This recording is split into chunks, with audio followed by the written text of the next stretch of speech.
अभी तक आप जुड़े नहीं हमसे तो प्लीज़ राली को सब्सक्राइब करिए। गाना अच्छा लगे तो प्लीज़ प्लीज़ लाइक करिए। जय माता दी। ए भौजी अंगना लिपायदा, घरे आई है भवानी। ए भौजी अंगना लिपायदा, घरे आई है भवानी।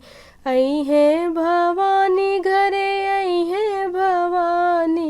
आई है भवानी घरे आई है भवानी।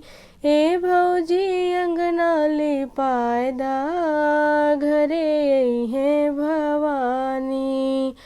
ऊंचा सिंहासन मैया के मन भावे।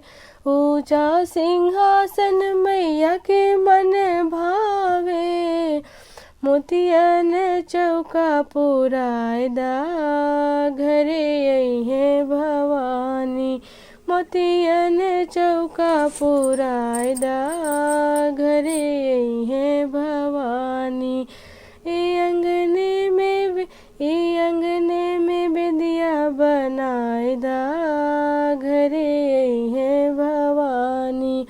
ए भौजी अंगना लिपायदा, घरे आई है भवानी। माटी के कलसा मैया के मन भावे। माटी के कलसा मैया के मन भावे। बेदिया पे कलसा धरायदा, घरे आई है भवानी। बेदिया पे कलसा धरायदा, घरे आई है भवानी। ए भौजी अंगना लिपायदा, घरे आई है भवानी। लाली चुनरिया मैया के मन भावे। लाली चुनरिया मैया के मन भावे।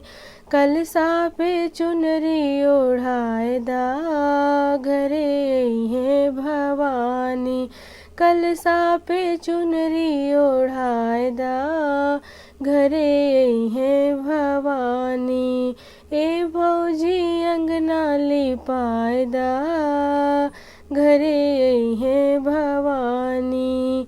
ए भौजी अंगना लिपायदा, घरे आई है भवानी। अड़हुल के फुलवा मैया के मन भावे। अड़हुल के फुलवा मैया के मन भावे।